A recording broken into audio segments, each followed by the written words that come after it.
Hi everybody and welcome to Unit 3. This week one of the chapters that we're covering is chapter number 5, and we're talking a lot about leadership and the difference between leadership and management. So on the PowerPoint, one of the slides that you'll be reviewing says leaders versus managers. And one of the things I think is important is there's a distinct difference between leaders and managers, but it's easy to confuse the duties that separate a leader from a manager. So on the PowerPoint, it talks about leaders having organizational flexibility, helping other employees, and producing change. They also are really great at communicating and inspiring people to do as well as they can within the organization, versus managers who are better at creating order and efficiency, establishing plans, and allocating resources. The truth of the matter is, in my opinion, every organization needs both leaders and managers. Inspiration is a great tool, and every organization needs inspirational leaders, but we also need leaders that can set plans in motion and put priorities in place so that we understand how to take that vision and that inspiring message and actually execute. So you may be asking, is it more important for me to become a manager, or is it more important for me to become a leader? And the truth of the matter is, the answer is both. There are times when you will use leadership skills and times where you will use more management skills. Neither are wrong. I think the most important thing for organizational leaders is to know when to use the different types of leadership skills. I'm sure most of you have read at some point about X and Y managers. If you haven't, let me give you a little bit of a refresher. X managers are those types of managers that are really good at control, setting processes in place. Inherently, sometimes they believe that employees might try to get away with doing the wrong thing if they're not closely watched and supervised, while Y managers inherently believe that employees are good and that they will come to work and do what it is that they're supposed to do with little or no supervision. Now, that's a simplified explanation of the XY manager. You can read more about that. I'm sure you've covered it in some of your other organizational management courses or intro to business or intro to management. But I wanted you to think for a minute and compare that XY management theory to the difference between leaders and managers.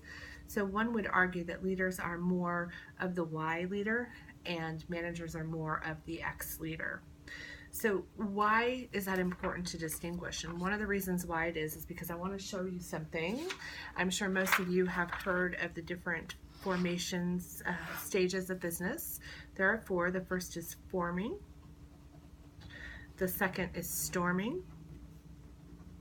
The third is performing. The third is norming. And the fourth is performing.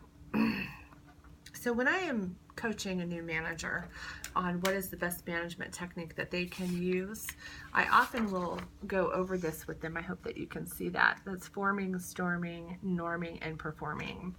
That's the 4 stages of business development. So when a new manager comes on, often a team will revert back to the forming stage, and that means they're new, they have a new leader, and everything's kind of up in the air. They're waiting to determine what changes will be in place. People tend to be in what we call the honeymoon period, and they're nice to each other, and they're just feeling everything out. And then you move into the storming, and that's often when employees start to question changes that a new manager might be implementing. They push back and they'll say things like, well, that's not the way that we do things around here, or they won't engage in the change. Finally, you'll move to the third step, which is norming, which is employees are coming along with the change and they may be physically doing the change, but mentally they're not fully engaged in changing, and they don't necessarily believe in it. To the final stage, which is performing, where employees are engaged in the message, they believe in the leader, they have autonomy and doing the right thing, and they strive to make sure the team is performing to the best of their ability. So you might wonder why I brought this up, because I think it's very important that we talk about the difference between leaders and managers, and we can correlate that to the XY leadership.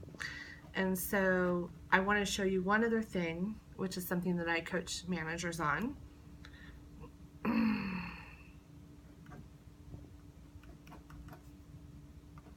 And that is, now I've written on the boxes, if you can see, that there are actually scientific studies that show there's a better way to implement management techniques based on the stage that you're in. So in the forming stage, you can use both Y and X management. So you should be both a leader and a manager at this point. And that's important because as you're new, you need to establish what your expectations are. And that's more of a manager role than a leader role. In storming, remember, that's when employees are pushing back, and that's when they're saying, listen, that's not the way we did things around here. I don't think that's right. It's really important at that time that you show more control, and use that X leadership or that manager leadership style.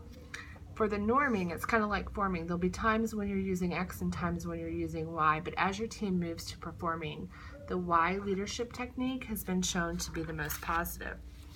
X managers manage a lot out of fear, and fear can be an effective management tool, but not long term. So the goal should always be to establish the procedures, kind of like the manager, make sure that the established plans, the resources are allocated, you have control, and you're setting the tone and expectation, but transitioning your team along so that you can utilize those leadership or Y management techniques should always be the goal, because in the performing stage, that's where employees do the best, that's where companies do the best, so that should always be your goal as a manager.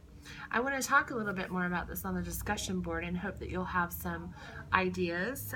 Maybe you won't necessarily agree with everything I said, and I'd love to have that debate, if you will, on the discussion board, especially if you've been in a leadership position before where you're new and you have to transition your team, or maybe you're not new, but there's a change in the business or a change in practices that have thrown your team back into the forming or storming stage of business development.